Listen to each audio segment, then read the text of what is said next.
Le jour des 29 ans de mon fils, il m'a regardé droit dans les yeux et m'a dit « Le plus beau cadeau que tu pourrais me faire, c'est de disparaître de ma vie pour toujours. » Je n'ai pas discuté. Je n'ai même pas demandé pourquoi. J'ai simplement souri, tourné les talons et je l'ai laissé profiter de sa fête. 1 heure plus tard, des gyrophares rouges et bleus inondaient mon jardin, et 2 voitures de police se sont garées. Des agents en sont sortis, ont encerclé ma propriété et ont arrêté mon fils. Vous n'allez jamais croire ce qui a mené à ce moment.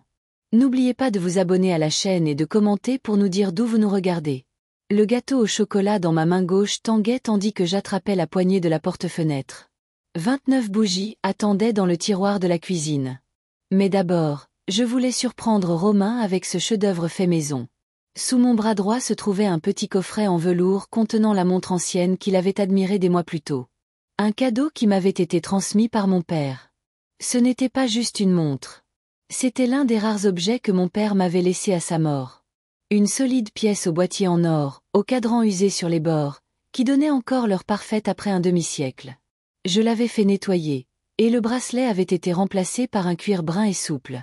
J'imaginais Romain la porter à des entretiens d'embauche, peut-être à son mariage un jour. À travers la porte vitrée coulissante, la lumière douce et dorée d'un soir d'avril inondait le salon de longues ombres.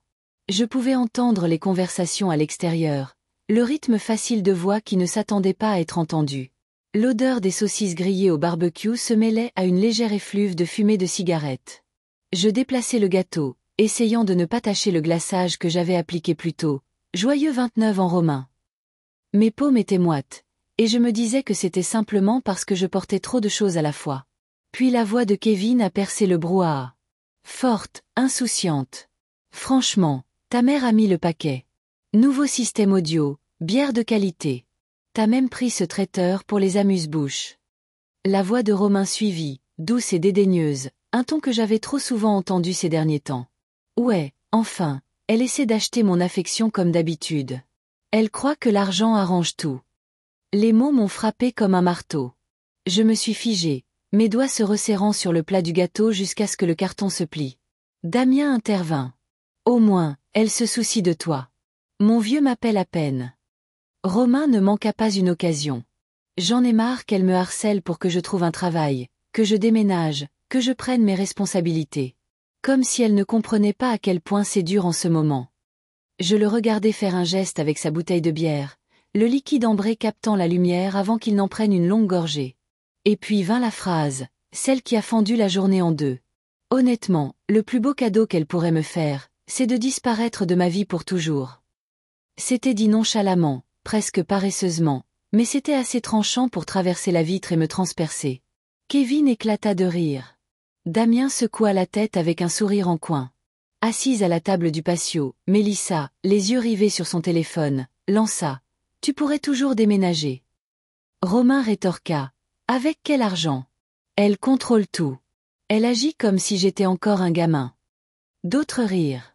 Je suis resté là, pétrifié, le métal froid de la poignée de porte contre le bout de mes doigts.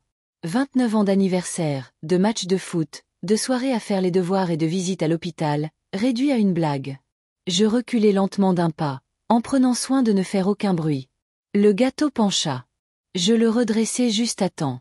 Le coffret en velours sous mon bras me semblait peser 1 tonne. Je posai les deux sur le comptoir à l'intérieur, sans allumer la lumière. La cuisine sentait légèrement le rôti que j'avais préparé plus tôt, qui refroidissait maintenant sur la cuisinière, intacte. La table de la salle à manger était mise avec les assiettes que j'avais choisies ce matin, pensant que nous mangerions tous ensemble avant le gâteau. Cela semblait faux maintenant, comme une vitrine de magasin. Beau, mais pas pour nous.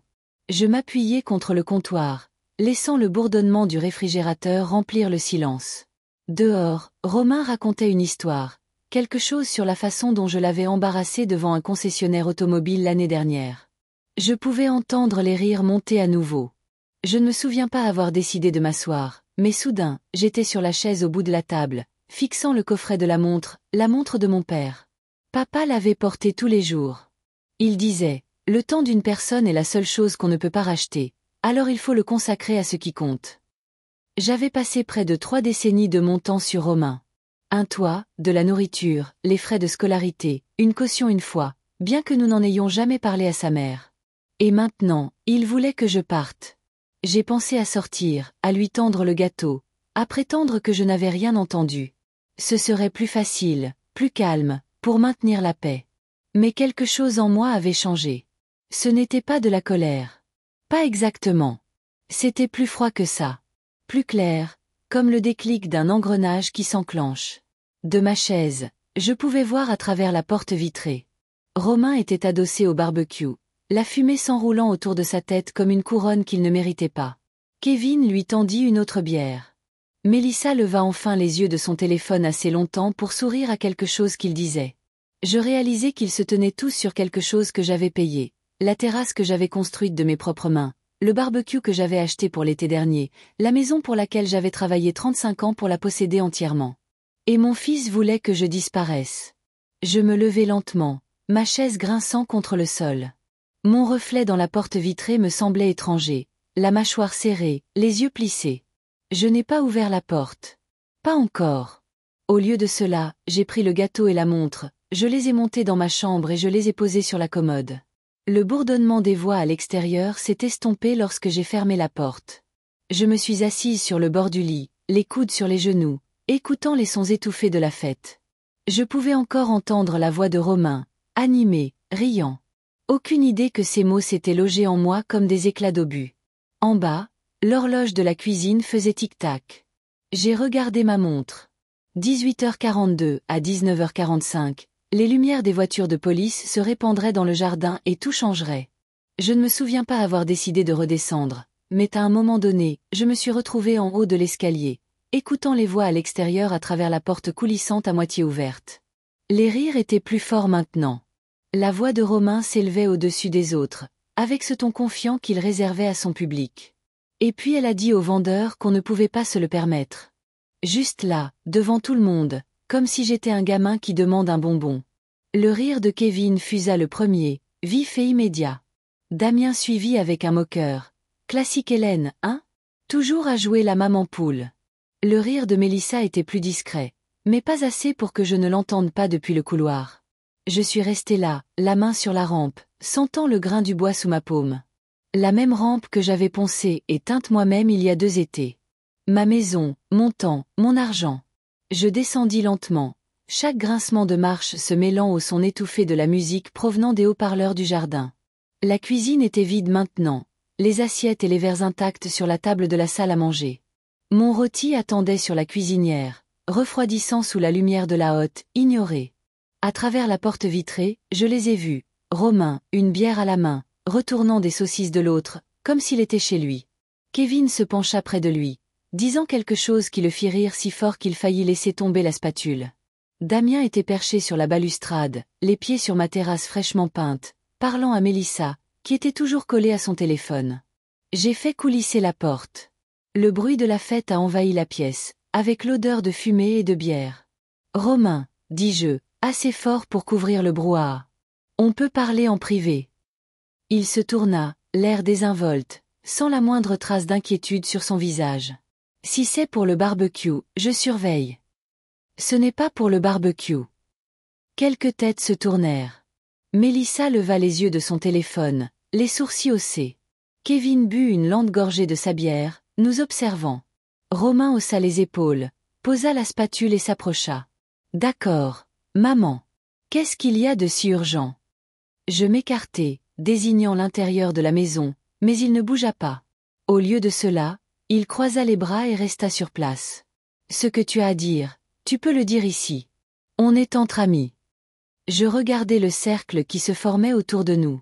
Kevin, Damien, quelques voisins que je ne connaissais pas, et Mélissa, toujours assise mais qui regardait maintenant. Romain savait exactement ce qu'il faisait. « Très bien, » dis-je calmement. « J'ai entendu ce que tu as dit tout à l'heure. » Son expression ne changea pas. « Et alors ? Et je veux savoir si tu le pensais. » Il ne scia pas. « Oui, je le pensais. Tu es étouffante. Tu microgères tout. Tu ramènes tout à tes attentes. J'ai presque 30 ans, maman. Je n'ai pas besoin que tu diriges ma vie. » Un murmure parcourut la petite foule. Quelqu'un bougea, mal à l'aise. Kevin sourit en coin. 29 ans d'efforts distillés en une accusation publique. Tu vis dans ma maison, dis-je d'un ton égal. Tu manges ma nourriture, tu conduis ma voiture, tu utilises mon électricité, mon internet, et tu veux que je parte. Il haussa les épaules. Je ne t'ai rien demandé de tout ça. C'est toi qui as choisi de le donner. C'est ton problème. C'était comme regarder un étranger porteur le visage de mon fils. Les mêmes yeux, la même mâchoire, mais les mots étaient étrangers, acérés. Kevin lui tapa sur l'épaule. Elle a raison sur un point, Madame Lambert. Les parents choisissent d'avoir des enfants. On ne vous donne pas une médaille pour les nourrir. La chaleur dans ma poitrine s'intensifia, mais je gardai une voix stable. Les nourrir est une chose. Payer pour toute leur vie à 29 ans en est une autre. Le sourire de Romain était mince. Je suis sûr que tu t'en remettras. Et quand tu disparaîtras enfin, le loyer gratuit me manquera peut-être une semaine. Puis je trouverai une solution. Mélissa rit. Tu es terrible, dit-elle. Mais son ton était celui que les gens utilisent quand ils veulent dire charmant. Je les regardais tour à tour, mon fils, ses amis, sa petite amie, debout sur une terrasse que j'avais construite, buvant de la bière que j'avais achetée, utilisant un système audio que j'avais installé. Aucun d'entre eux ne semblait le moins du monde mal à l'aise avec ce qu'il avait dit. C'est à ce moment-là que j'ai su que ce n'était pas juste une mauvaise soirée. C'était ce que Romain était devenu. La musique jouait toujours, bien que plus bas maintenant, comme si même les haut-parleurs attendaient de voir ce que j'allais faire. Je sentais tous les yeux sur moi, attendant que je craque, que je crie, que je fasse une scène dont il pourrait parler plus tard. Au lieu de cela, je me suis approchée de Romain et j'ai dit « Tu veux que je parte ? Fais attention à ce que tu souhaites. » Je me suis retournée, j'ai refermé la porte coulissante derrière moi et je les ai laissés à leur rire. De nouveau à l'étage, je me suis assise sur le bord de mon lit, les coudes sur les genoux, fixant le coffret de la montre sur la commode. La voix de mon père résonnait dans ma tête. Le temps d'une personne est la seule chose qu'on ne peut pas racheter. J'avais gaspillé trop du mien à essayer de faire en sorte que Romain me voie comme autre chose qu'un compte en banque. Ça se terminait ce soir. Dehors, les rires enflèrent à nouveau. C'était le son de gens célébrant mon insignifiance. Je me levai, ouvris le tiroir supérieur de mon bureau et en sortis un mince dossier. Un acte de propriété, des papiers d'assurance et des factures de service public, tout à mon nom. Solide, inébranlable.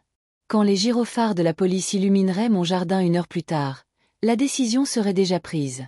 On frappa à la porte d'entrée à 19h43, 2 minutes plus tôt que prévu. À travers la fenêtre, je vis les voitures de police garées en biais dans mon allée, les gyrophares rouges et bleus balayant la façade. J'ouvris la porte à l'agent Gauthier et à l'agent Roux. Tous deux hochèrent poliment la tête. « Bonsoir, madame. Vous avez appelé pour des intrus. »« Oui, » dis-je en m'écartant. « Ils sont dans le jardin. » Alors que nous traversions la maison, les basses de la musique s'entendaient jusqu'à la cuisine. Les agents échangèrent un regard, mais ne dirent rien. Quand nous sommes sortis, la musique s'arrêta net. Les conversations se turent. Romain se tourna, quittant le barbecue, la confusion se transformant rapidement en défi. « C'est quoi ce bordel ?» demanda-t-il. « Ça, dis-je, c'est moi qui exauce ton vœu d'anniversaire. » La voix de l'agent Gauthier était calme, professionnelle. « Mesdames et messieurs, la propriétaire des lieux a demandé à tout le monde de partir. Si vous ne le faites pas, vous serez en situation d'intrusion illégale. » Kevin s'avança, le torse bombé. « Allez, mec. C'est son anniversaire. On ne fait de mal à personne. » L'agent Roux ne s'y pas. « Ce n'est pas la question. On vous a demandé de partir. C'est la loi. » Romain me regarda, les yeux se plissant. « Tu fais ça devant tout le monde. » « Oui, dis-je.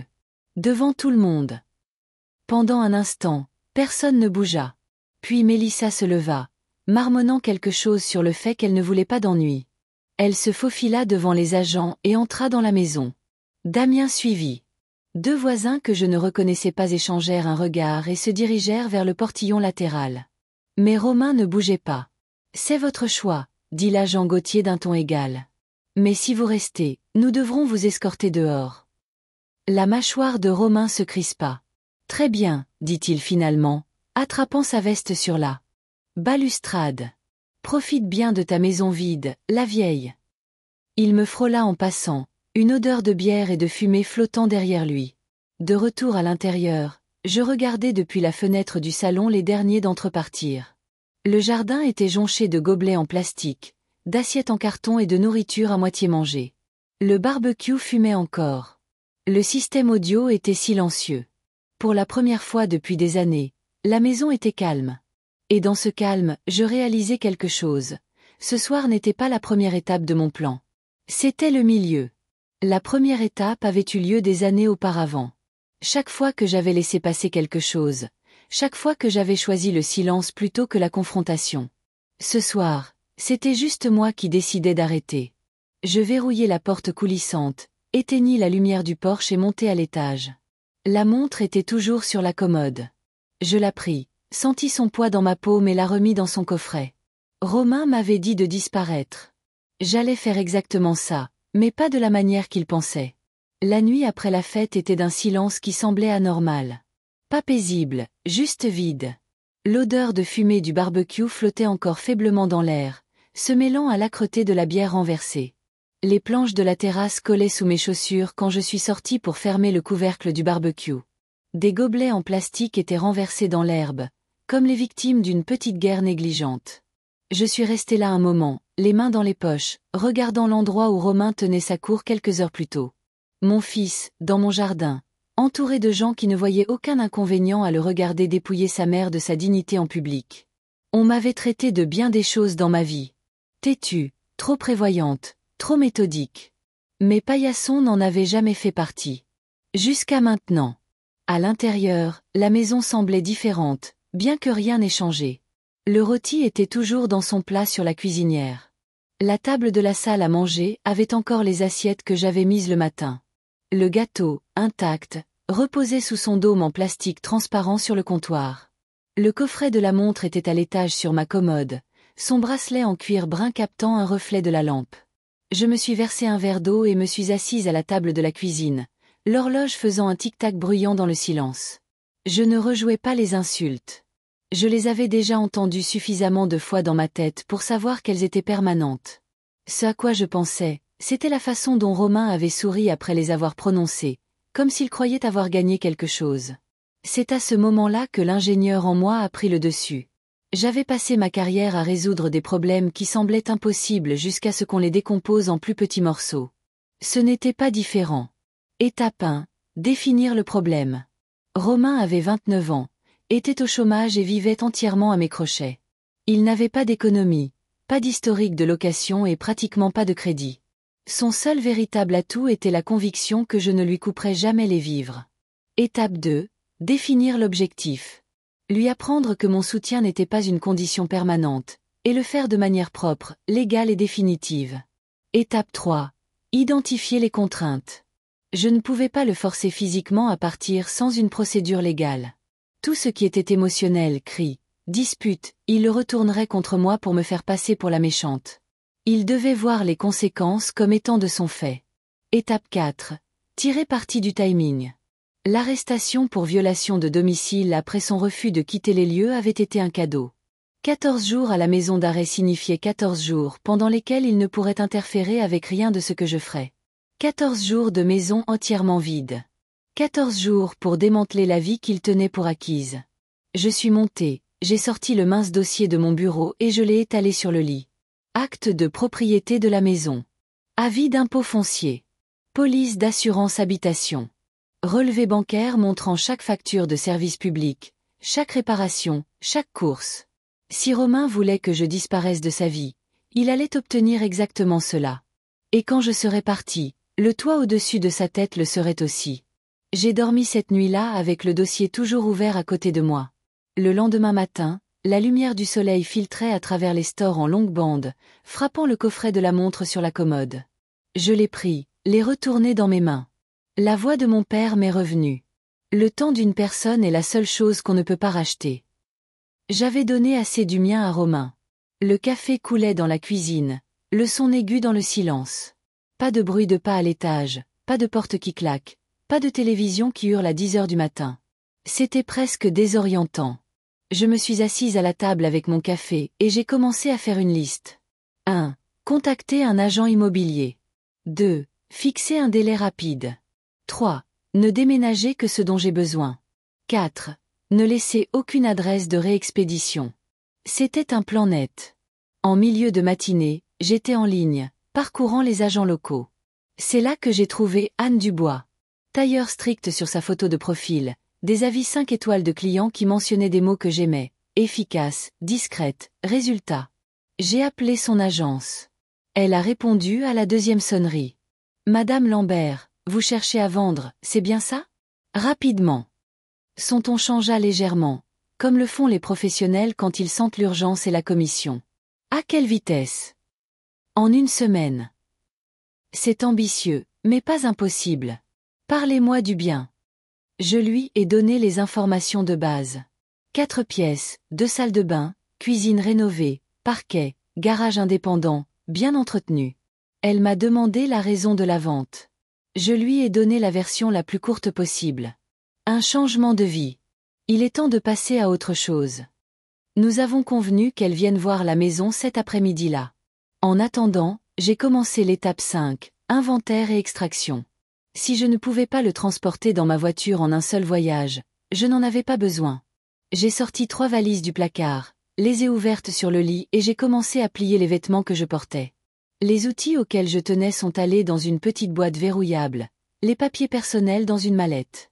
Quand Anne est arrivée, la chambre principale ressemblait à celle de quelqu'un en train de faire ses bagages pour un long voyage. Ce qui, d'une certaine manière, était mon cas. Elle a traversé la maison avec son téléphone, prenant des photos, prenant des notes. Ça se présentera magnifiquement, dit-elle dans la cuisine, passant la main sur le comptoir en granit. Vous en avez bien pris soin. Oui, dis-je, mais il est temps que quelqu'un d'autre en profite. Elle m'a donné un aperçu du marché, des ventes comparables et de la demande actuelle des acheteurs. Si nous la mettons en vente à 750 000 €, je m'attends à un fort intérêt. Les acheteurs au comptant agissent vite en ce moment. Je suis d'accord pour 750 000 €. Et si nous concluons la vente en 7 jours, j'ajouterai 5 000 € à votre commission. Ses sourcils se haussèrent. Considérez-moi comme motivé. Nous avons signé les papiers à ma table de salle à manger, la même table que j'avais mise pour le dîner d'anniversaire de Romain à peine 24 heures plus tôt. Cette nuit-là, je me tenais à la fenêtre de l'étage, regardant la rue. La maison était sombre, à l'exception de la lampe de ma chambre. De l'autre côté de la rue, Pierre Collin rentrait ses poubelles de recyclage. Pierre et moi étions voisins depuis près de 20 ans. Il était stable, discret, le genre d'homme à qui on pouvait emprunter une échelle en sachant qu'elle serait rendue dans le même état. Je savais que si je lui demandais de garder un œil sur la maison pendant quelques nuits, il ne serait pas indiscret. J'en aurais bientôt besoin. 2 jours plus tard, Anne a appelé. Nous avons une offre sérieuse, au comptant. Prix demandé, sans conditions suspensives, date de signature dans 5 jours. Parfait. Romain serait libéré dans 6 jours. Cela signifiait qu'au moment où il rentrerait, l'acte de propriété aurait déjà changé de main. J'ai accepté l'offre sur le champ. Dans les jours qui ont suivi, j'ai travaillé méthodiquement. J'ai changé mon adresse postale pour une boîte postale. J'ai résilié le forfait de téléphone mobile commun sur lequel Romain était depuis ses études. J'ai annulé les contrats de service public à compter du lendemain de la signature. Le reste du temps, j'ai fait mes bagages. Pas comme on fait ses valises pour un déménagement. Pas de cartons étiquetés, cuisine ou chambre. Juste l'essentiel, quelques albums photos, la montre de mon père, les outils que je ne pouvais pas remplacer. La maison a commencé à ressembler moins à un foyer et plus à une maison témoin à nouveau, mise en scène pour des étrangers. Ce qui était approprié. Le 4e jour, je suis allé en voiture à la maison d'arrêt, non pas pour une visite, juste pour confirmer l'heure de libération. Le sergent au bureau m'a dit « Lambert, Romain. Libération prévue à 9 h le 14. » Je l'ai remercié, je me suis retourné et je suis sorti. Je n'avais rien besoin de dire à Romain en face. La note que je prévoyais de laisser ferait tout le travail. De retour à la maison, je me suis assise à la table de la cuisine avec une feuille de papier à lettres simples. Pas d'en-tête, pas de fioritures. J'ai écrit lentement, en choisissant soigneusement les mots pour qu'ils tiennent en exactement 2 phrases. Romain, tu as dit que le plus beau cadeau que je pouvais te faire était de disparaître de ta vie. J'exauce ton vœu. La maison a été vendue. Je serai injoignable. Profite de l'indépendance que tu as toujours voulu. J'ai signé simplement, maman. J'ai plié le papier, les glisser dans une enveloppe et j'ai écrit son nom en lettres capitales sur le devant. Le plan était simple. Les nouveaux propriétaires la lui remettraient quand ils se présenteraient. Le matin de la signature, j'ai traversé chaque pièce une dernière fois. Le salon où Romain avait ouvert ses cadeaux de Noël quand il était petit. Le couloir où ses marques de taille étaient encore faiblement visibles sur le mur. La cuisine où sa mère avait l'habitude de fredonner en cuisinant. Je ne me suis pas attardée. À 10 heures, la maison appartenait à Michel et Sophie Roy. Ils sont arrivés avec leurs 2 enfants et un camion de déménagement, souriants, excités. Michel m'a serré la main fermement. Sophie m'a remercié d'avoir laissé la maison en si bon état. J'ai une faveur à vous demander, dis-je en lui tendant l'enveloppe. Si un homme nommé Romain se présente ici dans quelques jours, donnez-lui ceci, s'il vous plaît. Elle a hoché la tête sans hésitation. Bien sûr. Cet après-midi-là, j'ai roulé mes valises jusqu'à la maison voisine de Pierre. Il a ouvert la porte avec un regard curieux. Je peux squatter ici quelques jours? Ai-je demandé. Bien sûr, dit-il en s'écartant. Tout va bien. Tout va bien, dis-je. Juste entre 2 maisons. Il n'a pas insisté. C'était la manière de Pierre. Depuis sa chambre d'amis à l'étage, j'avais une vue parfaite sur mon ancienne allée. Le matin, quand Romain rentrerait, je pourrais tout observer sans être vu. Ce n'était pas par cruauté. C'était pour voir la leçon faire son effet. Et elle le ferait. Vous vous souvenez des gyrophares que j'ai mentionnés, le rouge et le bleu balayant le jardin comme une marée de tempête? Voici ce qui s'est passé cette nuit-là. La partie que mon esprit n'arrêtait pas de rejouer pendant que je faisais mes valises, signais des papiers et mettais en place le reste du plan. Après que j'ai refermé la porte coulissante et laissé Romain à son public, après que les agents ont demandé aux gens de partir, le jardin s'est vidé rapidement. Les bouteilles de bière étaient tenues par des mains nerveuses. Les blagues se sont transformées en tout gêné, et Mélissa, pragmatique quand ça l'arrangeait, s'est faufilée dans la maison et est sortie par la porte d'entrée sans un au revoir. Kevin et Damien sont restés juste assez longtemps pour prouver un point à personne. Puis ils sont partis aussi. En 5 minutes, la musique était éteinte. Le barbecue crépitait seul, et l'air nocturne ne portait que le grésillement de la graisse refroidissant sur l'acier et le bourdonnement lointain de l'autoroute. Romain m'a frôlé quand il a finalement bougé, sa veste à moitié enfilée, sa bière toujours à la main comme un accessoire qu'il ne pouvait pas poser. « Profite bien de ta maison vide, la vieille », a-t-il dit. Il n'y avait pas de colère là-dedans, pas même de mépris, juste une sorte d'indifférence polie, le ton de quelqu'un qui croit avoir marqué un point dont il sera toujours fier. Il a relevé le col de sa veste, a traversé la pelouse et a disparu par le portillon latéral. La maison a inspiré. Je pouvais le sentir. Le silence était si complet qu'il semblait vivant, comme si l'endroit avait attendu des années ce moment pour être entièrement lui-même à nouveau. J'ai verrouillé la porte coulissante, éteint la lumière du porche et fait un tour lent. Lumière de la cuisine, lumière du couloir, porche d'entrée et verrou. Habitude. Contrôler ce que l'on peut contrôler. J'étais à mi-chemin des escaliers quand je l'ai entendu. Le cliquetis du portillon latéral. Un bruit sourd contre la clôture. Un autre plus fort. Puis le coup sec et insistant d'une paume ouverte sur le revêtement en aluminium. Ouvre. La voix de Romain. Brute maintenant. Pas la performance confiante qu'il avait donnée sur la terrasse. Celle-ci avait des aspérités. Je pouvais imaginer la rougeur sur ses joues, les yeux écarquillés. Quand la foule disparaît, la scène devient très petite, très vite. Je suis redescendu, sans me presser.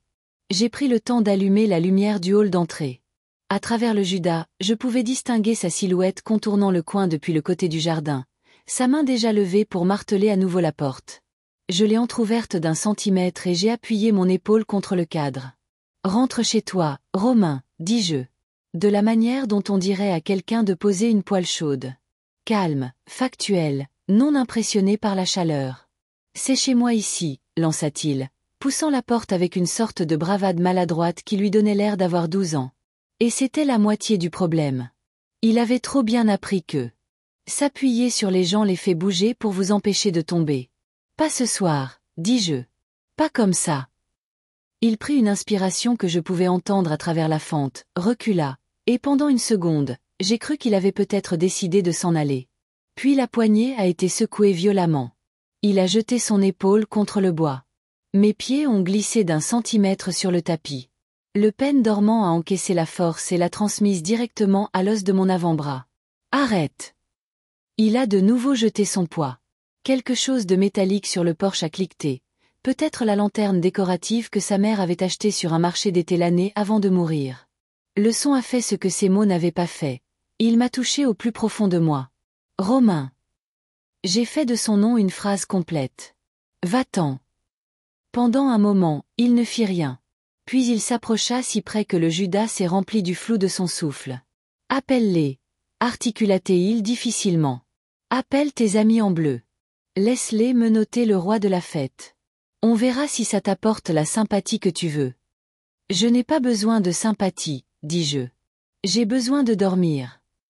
J'ai fermé la porte sur le dernier centimètre et j'ai tourné le verrou à fond jusqu'à ce que le laiton s'arrête. Mes mains ne tremblaient pas. J'ai laissé cela s'enregistrer. Une partie de moi était passée de mère à propriétaire, un travail plus net avec des règles spécifiques, des étapes que l'on peut indiquer dans un manuel. Il a de nouveau frappé à la porte, puis à la fenêtre du salon, puis sur le revêtement à gauche de la porte. Un -3, un -3, comme s'il essayait d'inventer un rythme qui ramènerait la foule. La maison n'a pas répondu. Le téléphone était dans ma main avant même que j'y pense. Je n'ai pas composé tout de suite. Ce n'était pas la peur qui me retenait. C'était le souvenir d'un garçon qui se faufilait dans notre lit après un cauchemar quand il avait 5 ans. Un souvenir si vif que je pouvais sentir le shampoing que sa mère utilisait sur ses cheveux. Puis le jour où il a cessé de le faire. Puis le jour où il a appris qu'il y avait d'autres façons de ne plus avoir besoin de vous qui n'impliquent aucune bravoure. J'ai composé le numéro. La répartitrice qui a répondu aurait pu être n'importe qui. Voix calme, empathie scénarisée. Madame, est-il à l'intérieur de la maison? Non. Tente-t-il d'entrer par la force? Il essaie. Je lui ai demandé de partir. Il refuse. Vous sentez-vous en danger? Non. Je me sens fatigué. Une pause à cela. Nous envoyons une unité, madame. J'ai raccroché et éteint la lumière du hall. À travers la fenêtre latérale, je pouvais le voir faire les 100 pas, les mains se frottant vivement dans les cheveux, les yeux balayant la rue comme si un sponsor pouvait arriver avec une explication. Il n'y avait plus personne pour le sponsoriser. Il a essayé la poignée une fois de plus. Puis il a donné un coup de pied à la base de la porte. Un coup mal coordonné qui a touché à la fois le tapis et le bois. Je n'ai pas parlé. Il y a une sorte de silence qui agit comme un espace, mettant assez entre vous et un problème et vous pouvez en voir les contours. Les voitures de police ont tourné au coin plus vite que je ne l'attendais. Leurs gyrophares projetaient des couleurs sur les hortensias blancs que mon mari avait plantés le long du porche. Le jardin brillait comme un mauvais rêve dans un bon quartier. L'agent Gauthier à nouveau, cette fois sans l'agent Roux. Il se déplaçait comme un homme qui connaissait les pas de cette danse par mémoire musculaire. « Bonsoir », dit-il, la voix calibrée pour être entendue sans rien envenimer. Il a levé une paume vers Romain, comme on le fait pour montrer à un chien qu'on n'est pas une menace. « C'est quoi ça ?» Romain essaya de donner une forme à sa colère. « Elle me met à la porte de ma propre maison le jour de mon anniversaire. »« Ce n'est pas ta maison, dis-je. C'est la mienne. » De la manière dont on indiquerait l'adresse sur un colis livré à la mauvaise porte. Gauthier a partagé son attention proprement, comme le fait un bon flic. « Madame, s'adressant à moi, stable et professionnel. Vous voulez qu'il quitte la propriété? » Oui. Puis à Romain, le ton ne changeant pas du tout, ce qui est un message en soi. On vous a demandé de partir. Vous devez partir maintenant. Je vis ici, dit Romain, écartant les bras comme s'il essayait de convaincre le ciel. Elle ne peut pas juste me jeter dehors. J'ai des droits. Tu avais la permission, dis-je. Et je la retire pour ce soir. Reviens demain, sobre, et prends tes affaires. Nous parlerons du reste. Gauthier garda les yeux sur Romain. C'est raisonnable. Votre mère vous demande de quitter la propriété ce soir. Si vous refusez, vous serez en situation d'intrusion illégale. Romain rit. Ce n'était pas un son qui contenait de l'humour. Arrêtez-moi, dit-il comme si c'était un défi. Faites la soirée de la vieille. Gauthier n'a pas mordu à l'hameçon. Vous ne voulez pas ça, dit-il. Croyez-moi. Il attendit. Des secondes qui semblaient plus longues qu'elles ne l'étaient. Allez-vous-en. Il y avait une version de mon fils qui l'aurait fait.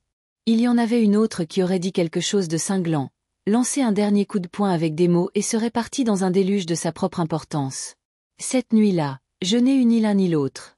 Cette nuit-là, j'ai eu un garçon qui avait plus appris de ses amis les plus bruyants que de tout ce que j'avais jamais essayé de lui enseigner. Il a marché sur l'herbe et a fait mine de se diriger vers le trottoir, les mains levées. Puis il est revenu sur le porche en deux grandes enjambées et a frappé des 2 poings contre la porte avec toute la force que sa colère pouvait traduire en mouvement. Le son a attiré le voisinage aux fenêtres. Il a aussi amené la main de Gauthier à sa radio. Unité 37 sur les lieux, demande de renfort, dit-il presque nonchalamment. Puis à Romain, c'est fini. Romain a essayé de se débattre quand Gauthier a saisi son poignet. Ce n'était pas un combat. C'était une dispute avec la physique qu'il n'avait aucune chance de gagner. Gauthier l'a retourné comme le font les gens qui ont fait ça 1000 fois et ont appris les angles sûrs, et les menottes ont cliqué, ce petit son qui tombe comme un verdict. Romain Lambert, Gauthier a prononcé les mots. Vous êtes en état d'arrestation pour violation de domicile et refus d'obtempérer à un ordre légal. Tu es contente maintenant. Romain me lança par-dessus son épaule pendant que Gauthier le guidait vers les marches. C'est ce que tu voulais ? Félicitations. Tu as gagné. Ce n'était pas une victoire. C'était une limite. J'ai gardé les mains le long du corps. J'espère que tu dormiras, dis-je. C'était la chose la plus vraie en moi. Ils l'ont emmené jusqu'au trottoir, ses mouvements un mélange désordonné de fanfaronnade et de trébuchement. Gauthier a posé une main sur sa nuque alors qu'il l'aidait à monter à l'arrière, un geste humain à l'intérieur d'une procédure. La porte s'est fermée, les gyrophares ont tourné, le jardin s'est calmé si vite que ça semblait être un tour de passe-passe. Quand la voiture de police a quitté notre rue, la maison a expiré. Je suis resté sur le porche pendant une bonne minute. L'air était assez frais maintenant pour me rafraîchir les idées. La lanterne sur la marche était couchée sur le côté. Le verre était fissuré. Je l'ai ramassé avec précaution, comme on soulève une vieille photo sur laquelle quelqu'un a marché par accident. Je l'ai posé sur la table près de la porte, non pas parce que c'était important, mais parce que ça l'avait été un jour. L'horloge au-dessus de la cuisinière indiquait 20h57. Je me suis versé un verre d'eau et me suis assise à la table de la cuisine. Mon téléphone a vibré. Mélissa. Un SMS assez long pour devoir le faire défiler. C'est plus que cruel. C'est ton fils. C'est son anniversaire. Comment as-tu pu faire ça à ta propre famille ? Le genre de message que les gens envoient quand ils n'ont jamais eu que leur version de l'histoire validée par des gens qui en profitent. Je n'ai pas répondu. Je n'avais pas besoin de défendre ce que la loi avait déjà fait. 5 minutes plus tard, un autre SMS. Kevin, cette fois moins de mots, plus de chaleur. Bel abus de pouvoir. Attends que tout le monde sache que tu as appelé les flics sur ton gamin. J'ai posé le téléphone face contre table. Laissez-les cultiver leur indignation. Il manquerait de public avant que je ne manque de raison. Le téléphone a de nouveau sonné. Un numéro local inconnu. Je l'ai laissé aller à la messagerie vocale. Le message était une voix polie du commissariat. Madame Lambert, ici le bureau des gardes à vue. Votre fils a été enregistré. Garde à vue standard pour la nuit. Vous pouvez contacter la maison d'arrêt pour les heures de visite et les informations de libération. C'était le langage des systèmes. Pas de jugement, juste les faits. J'ai pris une autre gorgée d'eau, puis je me suis levée et j'ai rincé le verre comme si c'était une nuit ordinaire dans une année ordinaire. Puis j'ai monté les escaliers jusqu'à la chambre qui avait cessé d'être la nôtre quand mon mari est mort, et qui avait lentement appris à être la mienne sans s'en excuser. J'ai dormi. Pas bien, mais assez. Le matin a eu la décence d'être ordinaire. Le soleil à travers les stores, les mêmes rayures sur le tapis qu'hier, le même bourdonnement du frigo. Le café a rempli la cuisine de l'odeur d'un nouveau départ. Je me suis assise à la table avec ma tasse et pour la première fois depuis trop longtemps, je n'ai pas écouté les bruits de pas à l'étage. Je ne me suis pas préparée à une plainte sur la vitesse d'Internet, le contenu du frigo, le réglage du thermostat. Le silence n'était plus vide maintenant. Il était neutre. C'est là que le bon travail commence. À 9h15, j'ai appelé la maison d'arrêt et j'ai posé les questions que la messagerie vocale m'avait appris à poser. La femme à l'autre bout du fil avait une voix comme un crayon bien usé. Ni douce, ni pointue, juste durable. Numéro de dossier. Je l'ai donné. Motif d'inculpation. J'ai répété ce que l'agent avait dit. Date de libération ? 14 jours. Standard pour cette combinaison si le juge ne la réduit pas. Libération à 9h le 14. Vous pouvez rappeler le 13 pour confirmer. Merci, dis-je. Je le pensais. Il y a un soulagement dans l'information précise.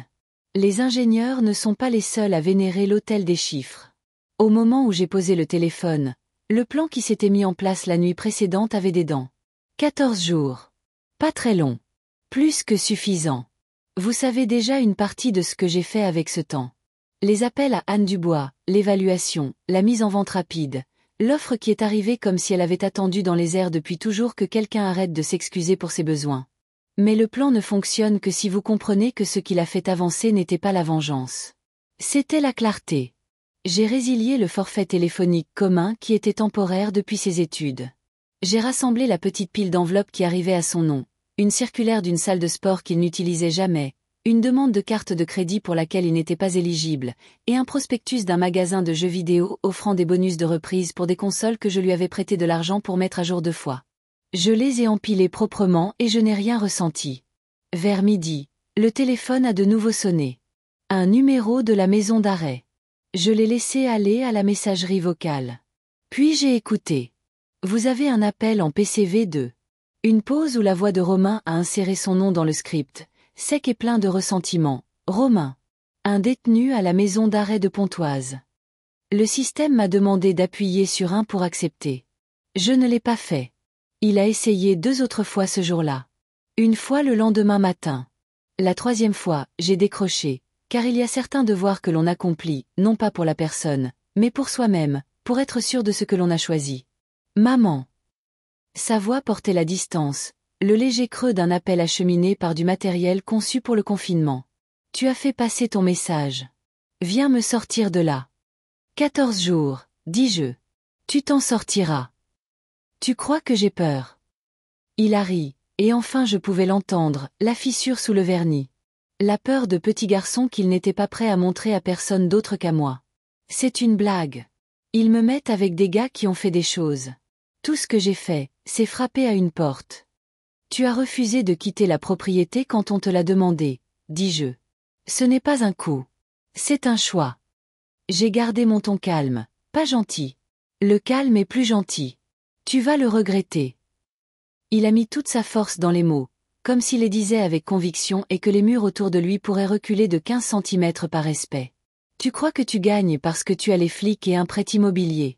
Tu crois que ça fait de toi une femme forte. Je l'ai laissé finir. Puis j'ai dit la vérité qui comptait le plus pour moi. Je pense qu'être un adulte, c'est ne pas confondre l'amour avec une subvention. J'aurais dû t'apprendre ça plus tôt. Je n'ai pas raccroché. J'ai attendu pour voir s'il lui restait encore une once d'écoute. La ligne est devenue silencieuse, comme le font les lignes quand le discours est terminé et que la compréhension n'a pas commencé. Puis la voix automatisée nous a rappelé à tous les deux que nous étions temporaires ici, et l'appel s'est terminé.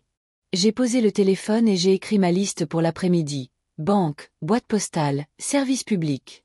Cela ressemblait moins à une liste de contrôle qu'à un inventaire d'une vie que je consentais enfin à vivre intentionnellement.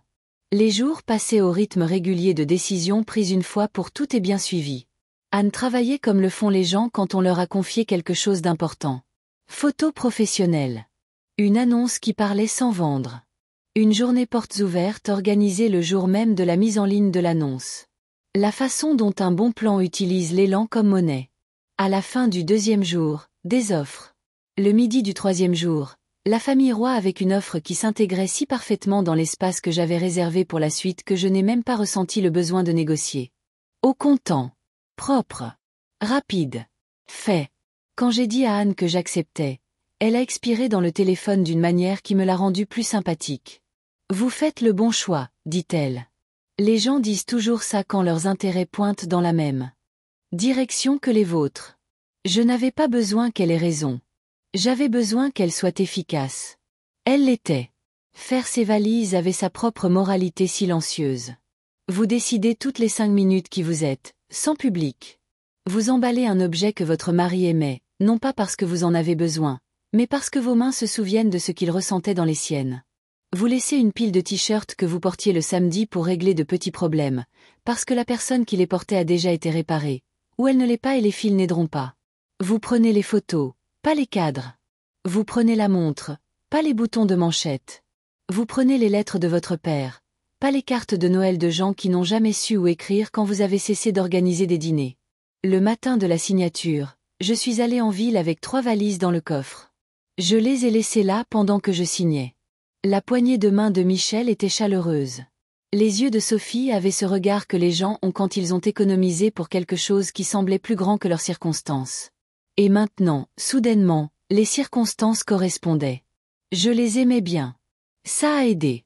Quand je suis revenue dans leur cuisine, avec les clés chaudes dans la paume de Michel et mon nom tapé et notarié sur une ligne qui représentait autrefois la responsabilité et maintenant la liberté, la maison était la même et plus du tout la mienne. Ça ne faisait pas mal. Ça ne calmait pas. Ça disait juste la vérité. Puis-je vous demander une faveur? Dis-je, et je tendis à Sophie l'enveloppe avec Romain en lettres capitales sur le devant. Elle la glissa dans un tiroir et le tapota 2 fois avec la solennité décontractée de quelqu'un qui prend la garde d'une petite mais importante chose. J'ai emporté les valises chez mon voisin et j'ai frappé à la porte de Pierre Collin. Il a ouvert comme il le faisait toujours, un quart de sourire, les yeux gentils, la voix douce, comme si le volume était une chose extravagante à réserver aux urgences. La chambre d'amis est prête, dit-il avant que je ne demande. J'ai hoché la tête et j'ai fait rouler ma vie à travers son entrée comme si ça avait toujours été aussi simple. Il n'a pas posé de questions. Le monde est construit par des hommes qui savent quand ça n'aide pas. Depuis la fenêtre de l'étage de Pierre, je pouvais voir les enfants rois se courir après sur la pelouse qui était le terrain de foot de Romain quand il avait 8 ans. Michel portait un carton étiqueté « Assiette ». Sophie se tenait sur le seuil de la porte, les mains sur les joues, comme on retient à la fois la joie et une petite peur que la joie invite son contraire. Je les ai regardés pendant 10 minutes, ce qui m'a semblé être une petite bénédiction que je ne m'attendais pas à recevoir. Cette nuit-là, la maison d'Axe en Grave-Côté, mon ancienne maison, brillait d'une lumière différente. Ni meilleure, ni pire. Le genre de lumière qui vient d'une famille qui est exactement là où elle est censée être. Je me suis allongée sur le lit d'amis, écoutant le bruit doux du lave-vaisselle de Pierre, et j'ai senti quelque chose se détendre dans un endroit que je n'avais même pas remarqué être tendu. 2 nuits se sont passées comme ça. Je ne dormais pas longtemps, mais je dormais en ligne droite, le genre que l'on trace avec un crayon et une règle après trop de croquis faits à la main. Le 3e matin, un message vocal clignotait sur mon téléphone. C'était d'un numéro que je ne reconnaissais pas. La voix, plus douce que celle à laquelle je m'attendais, était celle de Mélissa. Madame Lambert. Hélène. Je voulais juste dire que je ne savais pas que ça irait aussi loin. Je ne voulais pas que ça se passe comme ça. Il a peur. Il ne le dira pas comme ça, mais il l'est. Je ne sais pas quoi faire de lui quand il est comme ça. Elle a fait une pause. Bref, je sais que vous avez fait ce que vous deviez faire. Je suis désolée. Et puis le bip et la petite icône sur l'écran qui signifie que la technologie ne peut pas apporter la clôture mais continue d'essayer de la vendre. Je ne l'ai pas rappelé. Non pas parce que j'étais en colère, mais parce que les excuses transmises d'un intermédiaire à un autre arrivent toujours avec le mauvais affranchissement. La veille de la libération de Romain, j'ai fait le tour du quartier en marchant et je me suis laissé sentir la distance en mètres. Les jacarandas au coin de la rue perdaient leurs fleurs violettes, comme si quelqu'un avait décidé que la rue avait besoin d'un tapis plus doux. Je suis passé devant l'ancienne boulangerie et j'ai acheté un café dont je n'avais pas besoin et un pain à la cannelle que je n'ai pas fini. J'ai laissé le sucre reposer sur ma langue jusqu'à ce qu'il se dissolve et je ne l'ai accompagné de rien. J'ai regardé les gens arrêtés au feu et je me suis demandé combien d'entre eux avaient déjà été priés de disparaître de la vie de quelqu'un par quelqu'un qu'ils avaient rendu possible. De retour dans la chambre d'amis de Pierre, j'ai plié les 3 mêmes chemises que j'y avais dépliées 2 jours plus tôt. J'ai remis la montre dans sa boîte, puis je l'ai ressortie, parce que c'est comme ça la mémoire. Le mot pour Romain était dans le tiroir de la cuisine de Sophie, exactement là où il devait être, la fin d'une histoire et le début de sa version d'une autre. Cette nuit-là, Pierre a frappé une fois et a ouvert la porte le reste du chemin. Il m'a tendu un verre d'eau parce qu'il sait que l'alcool a une sorte de sens dans des histoires comme celle-ci, et aucun dans la vie des gens qui y survivent. Grand jour demain, dit-il. Pour lui, dis-je. Pour toi aussi, dit-il, et il a laissé cela en suspens, non pas comme un défi, mais comme une chaise. Le matin, j'ai mis mon réveil à 8h45 et j'étais réveillée à 6h10. L'air à travers la fenêtre entr'ouverte sentait l'herbe coupée, la colle du courrier et la plus faible odeur du petit déjeuner de quelqu'un qui brûle. Les voitures se déplaçaient comme des pensées, rapides, puis s'arrêtant, puis rapides à nouveau. À 8h55, je me suis tenue près de la fenêtre, les paumes sur le rebord, et pour la première fois depuis des mois, je n'ai pas eu l'impression de me préparer à un impact. Je regardais la météo que j'avais prédite à la minute pré-arrivée. À 9h03, il a tourné au coin. Il se déplaçait comme quelqu'un qui revient dans une vie. Un peu rapide au début, puis plus lent à mesure que les détails ne correspondaient pas aux attentes. Le même arbre, la même boîte aux lettres, la même allée. Pas les mêmes voix, pas la même porte, pas le même sentiment que le monde avait été figé dans l'ambre pendant qu'il gérait son bref inconvénient. Il a cherché la clé par habitude et a fait le petit demi-jonglage qu'un homme fait quand sa main trouve sa poche vide de ce qu'elle attend. Il a frappé. Le son est monté jusqu'à l'endroit où je me tenais, stable et humain. Sophie a répondu. Je l'ai vu passer de l'accueil à la prudence en une seule respiration. Michel est apparu dans le cadre derrière elle. Je ne pouvais pas entendre les mots. Je n'en avais pas besoin. 30 secondes plus tard, j'ai vu l'enveloppe dans ses mains. Je l'ai vu fixer le nom écrit par moi. J'ai vu la lecture, le moment littéral où une personne assimile le sens et décide de l'accepter ou non. Il l'a relu, puis encore. Puis il s'est assis sur la marche. Avec l'enveloppe toujours entre ses doigts et le sac en plastique de la prison à ses pieds, et sans aucun public. Je n'ai pas souri. Je n'ai pas pleuré. Je n'ai pas jubilé. J'ai respiré d'une manière que je n'avais pas faite depuis des années. Proprement et sans jouer la comédie pour personne. Vous pouvez appeler ça de la vengeance si vous voulez. Ce n'en était pas. Pas de la manière dont les gens l'entendent quand ils utilisent le mot comme une épice pour rendre un mauvais repas plus intéressant. C'était une leçon, une limite et un cadeau que j'aurais dû nous faire à tous les deux il y a des années. Il est resté sur la marche pendant 5 bonnes minutes, puis il s'est levé, a plié l'enveloppe avec soin, avec douceur même, et est parti sans lever les yeux vers la fenêtre où sa mère le regardait enfin rencontrer une limite que personne ne pouvait lever pour lui. Je l'ai laissé tourner au coin, puis je me suis assise sur le bord du lit et j'ai lacé mes chaussures, parce qu'il était temps d'aller acheter de l'essence et une carte, et de mettre des kilomètres entre la vie que j'avais trouvée et la vie que je pouvais vivre. Mais ça, la route, l'océan, les clés glissant dans une nouvelle serrure dans une ville où personne ne connaissait mon nom ni le sien, c'est une autre partie de l'histoire. Pour l'instant, la 4e partie se termine là où la nuit avec les gyrophares devait toujours se terminer, avec une porte que je possédais restant fermée, une loi que je n'ai pas écrite faisant son travail, et une maison devenant un foyer pour quelqu'un qui en voulait un. Le reste attendra là où l'autoroute rencontre l'eau. 3 jours se sont écoulés sans un appel de Romain. Je ne m'y attendais pas. L'orgueil peut construire des murs plus hauts que n'importe quelle maison d'arrêt. Mais les petites villes ont leur propre système de surveillance. Pas de caméra, pas de microphone. Juste des Porsche, des routines et la façon dont les gens lèvent les yeux quand une voiture qu'ils connaissent trop bien ralentit là où elle n'a plus sa place. Pierre Collin l'a vu le premier. Il était sur son Porsche avec la même tasse ébréchée qu'il utilise chaque matin depuis aussi longtemps que je le connais, le genre avec une fissure fine qui ne semble jamais s'agrandir. Quand je suis sortie pour arroser la bande de romarin le long de son allée, le moins que je puisse faire pour emprunter sa chambre d'amis est la moitié de sa tranquillité. Il a dit, presque doucement, il a essayé la porte à 20h hier soir. Je n'ai pas eu besoin de demander de quelle porte il s'agissait. La bouche de Pierre s'est inclinée comme un haussement d'épaule. Voix polie, voix ferme. Il a apporté une bouteille de vin, ce qui aurait mieux marché si les rois buvaient. Je l'ai imaginé sans effort.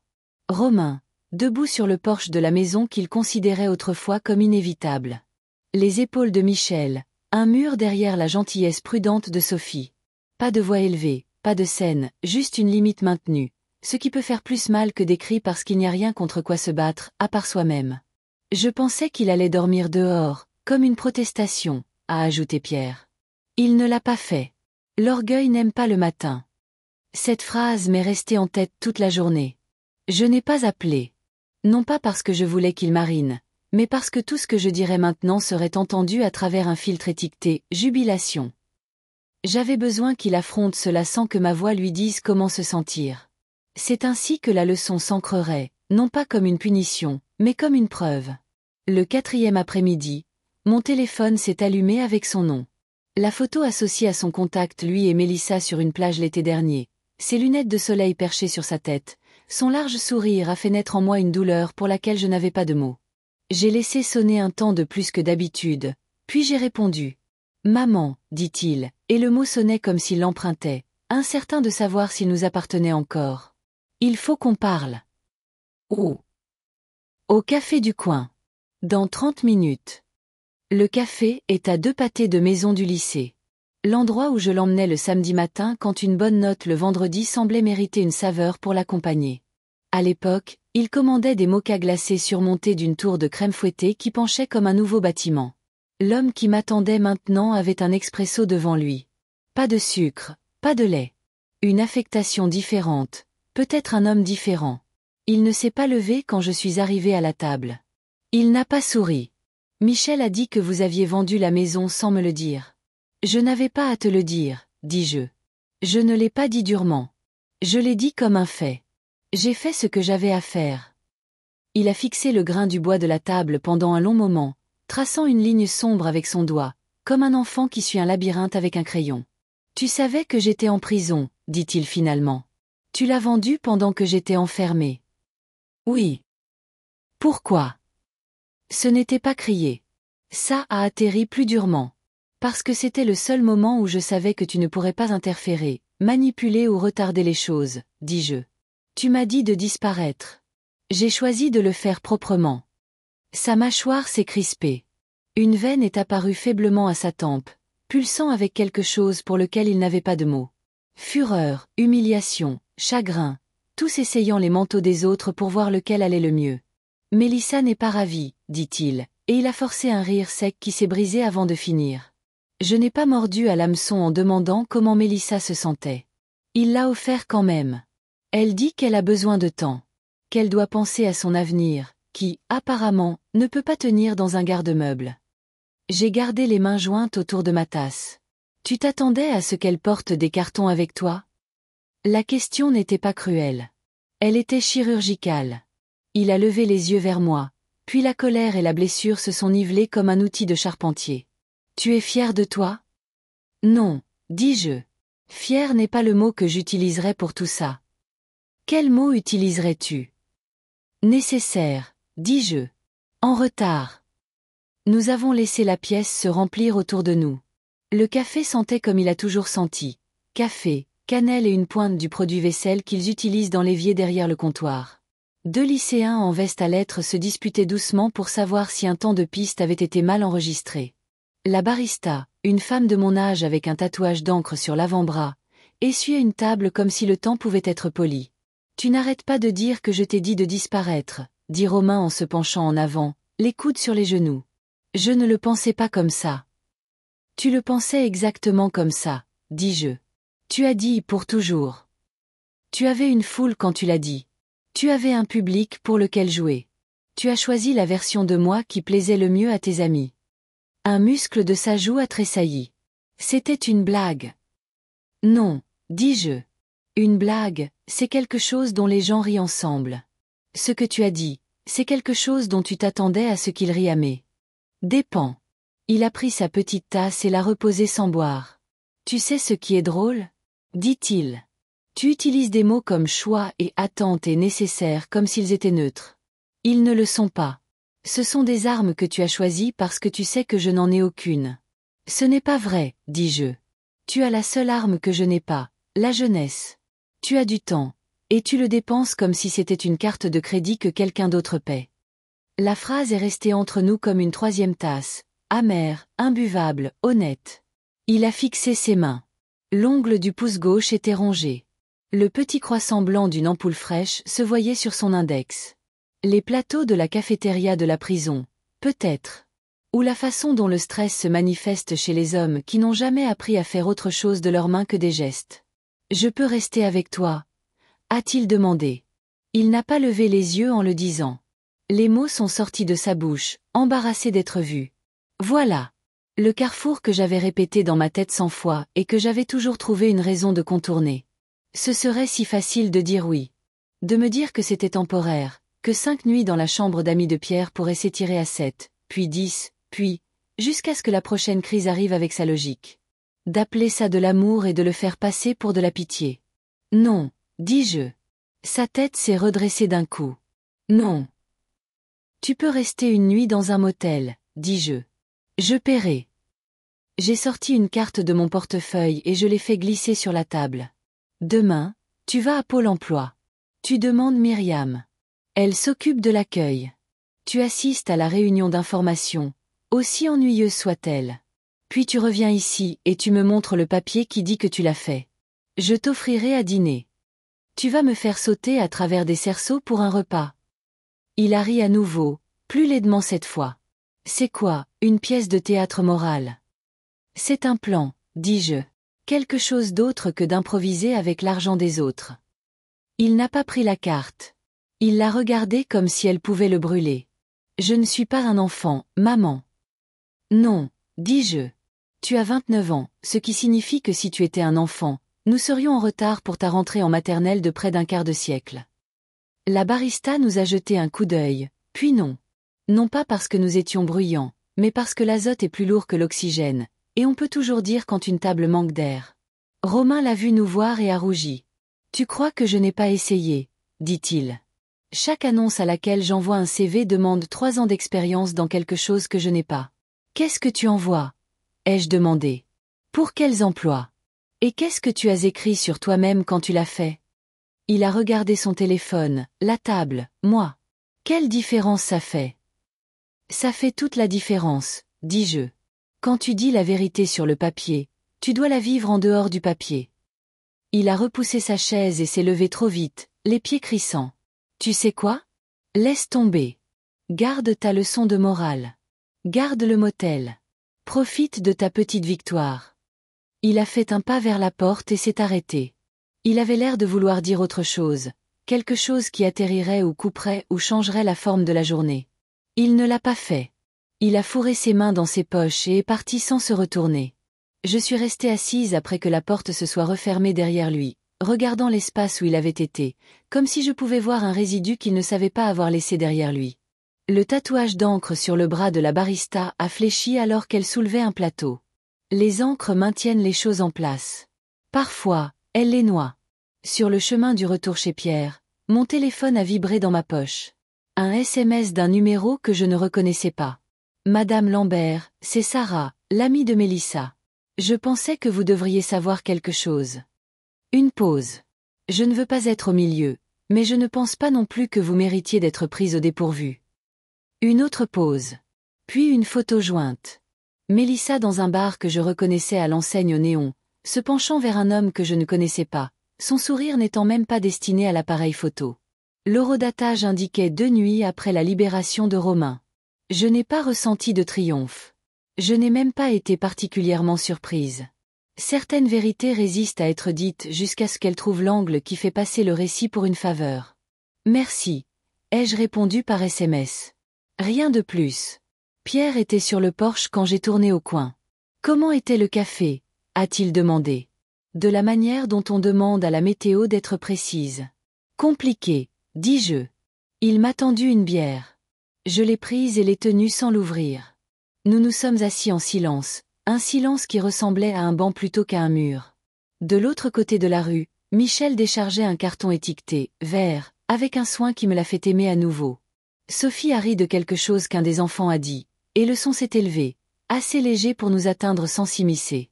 Tu sais, a dit Pierre après un moment, tu ne peux pas empêcher ton gamin de tomber. Au mieux, tu peux rendre le sol honnête. Un sol honnête, dis-je. Je pense que c'est ce que j'ai construit sans avoir le courage de l'admettre. Il a hoché la tête. Le courage arrive en retard. Il honore quand même le rendez-vous. Cette nuit-là, vers 21h, mon téléphone a de nouveau sonné. Un message vocal cette fois. Pas un appel que j'aurais pu prendre à temps. La voix de Mélissa, plus douce que les SMS qu'elle m'envoyait quand elle avait besoin que je déverrouille une porte pour une livraison parce qu'ils auraient juste 5 minutes de retard. Madame Lambert. Hélène. Je ne voulais pas que tout ça aille si loin. Il a peur. Il ne vous le dirait jamais comme ça. Je suis désolée pour ma part. Elle ne m'a pas demandé de la rappeler. Elle n'a pas proposé d'aider. Elle a juste mis ses excuses dans le monde où elle pourrait décider quoi faire d'elle-même. Je ne les ai pas renvoyées. Les excuses qui passent par des tiers arrivent agrafées à un autre agenda. J'ai fait la paix avec le fait que tous les « désolés » ne sont pas les miens à entendre. Le lendemain, j'ai fait ce que j'ai toujours fait quand l'inquiétude est un brouillard. J'ai fait une liste. La liste ne me disait pas comment réparer mon fils. Elle me disait comment ne pas le réparer. Il y a une différence. Ne pas prêter d'argent. Ne pas offrir de canapé. Ne pas appeler les employeurs en son nom. Répondre au téléphone. Dire ce qui est vrai. Offrir ce qu'une personne offre à une autre quand les choses vont mal. Une direction, pas un transport. Vers midi, il a envoyé un SMS. L'offre du motel est-elle toujours valable? Oui, ai-je écrit. L'auberge du Pont-Neuf. Réservation à ton nom. Une nuit. Arrivée après 15 heures. Et demain? A-t-il écrit. Réunion d'information, Pôle emploi. Demande Myriam. Apporte une pièce d'identité. Il y a eu une longue pause, puis, d'accord. L'auberge du Pont-Neuf ressemble à un millier d'autres motels le long d'un millier d'autres routes. Enseigne délavée.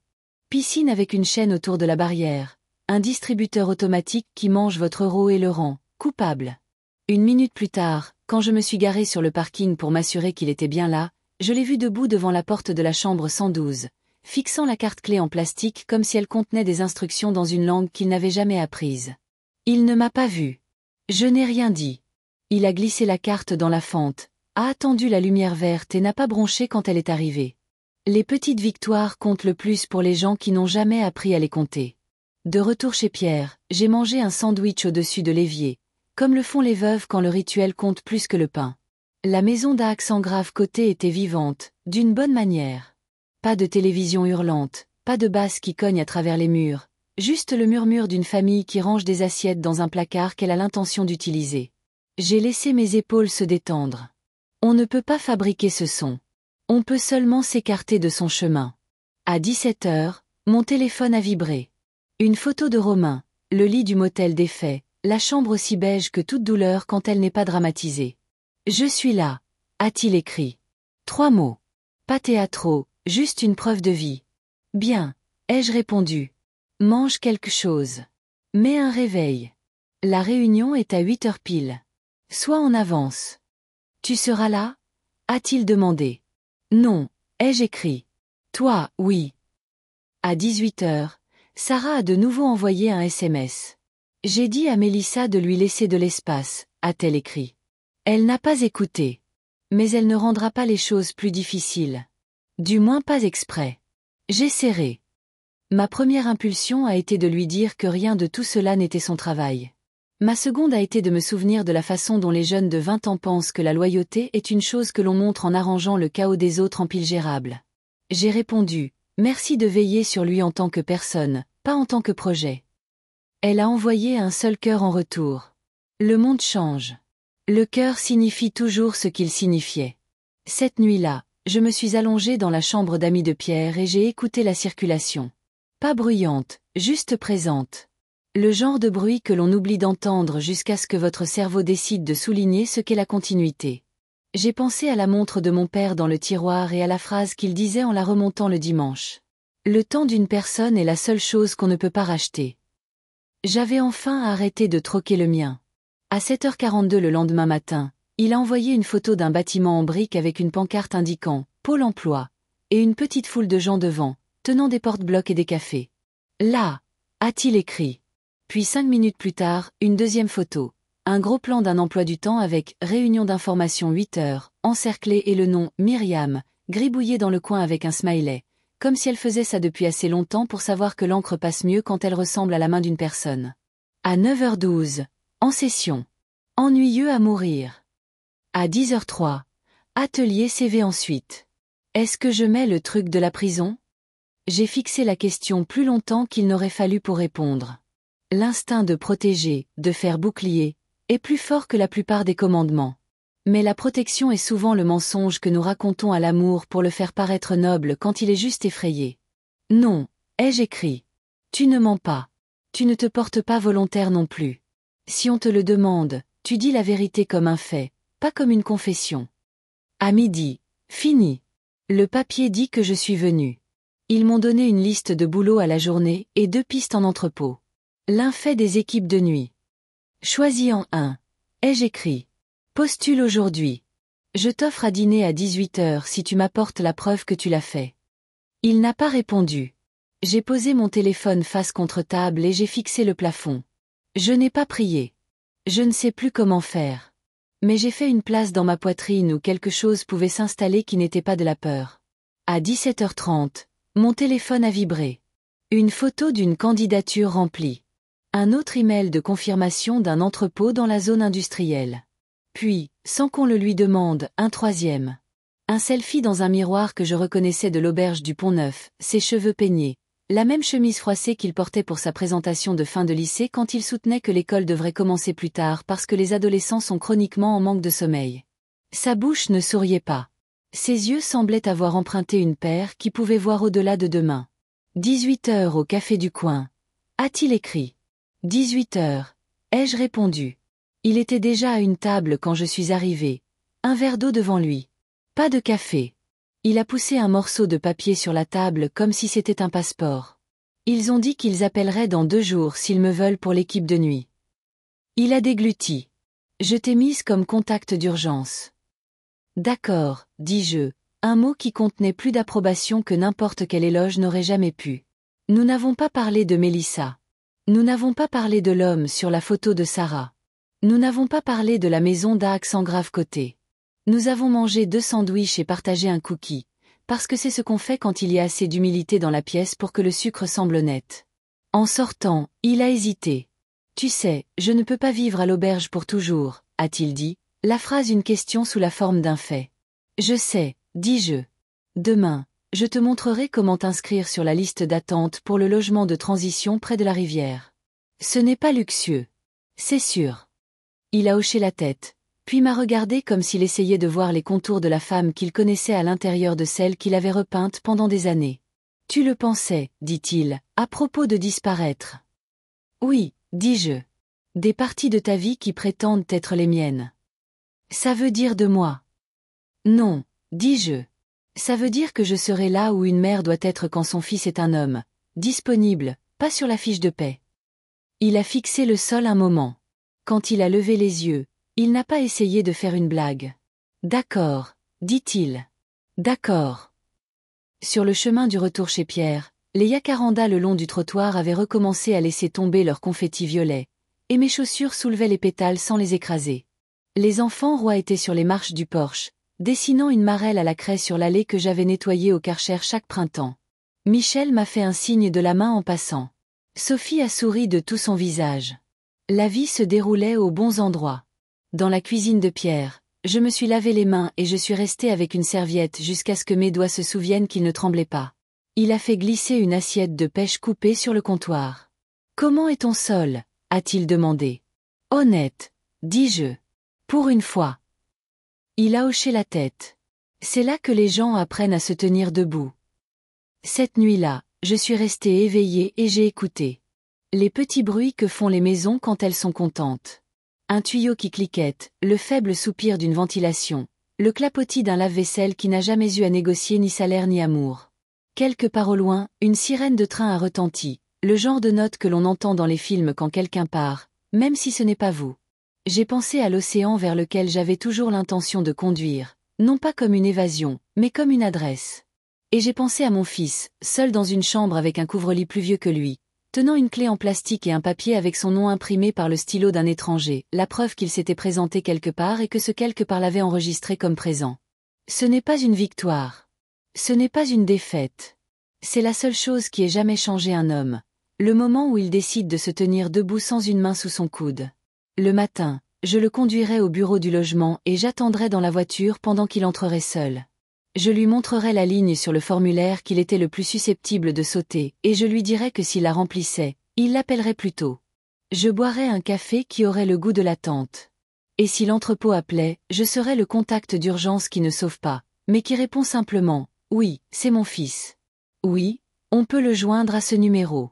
Oui, il sera là à l'heure. » Pitié sans subvention. Amour sans déguisement. Limite qui ne se vante pas. Certaines histoires se terminent par un claquement. Celle-ci, si je pouvais l'aider, se terminerait par une porte qui s'ouvre de l'intérieur. La fin du script original est maintenant intégrée et adaptée pour continuer l'histoire sans interruption, en respectant la chronologie et le développement des personnages établis. Le silence de Romain a duré presque une semaine. J'avais à moitié pensé qu'il se présenterait le lendemain, martelant la porte, exigeant des réponses. Mais non. Le silence s'est étiré. Et dans ce silence, j'ai travaillé.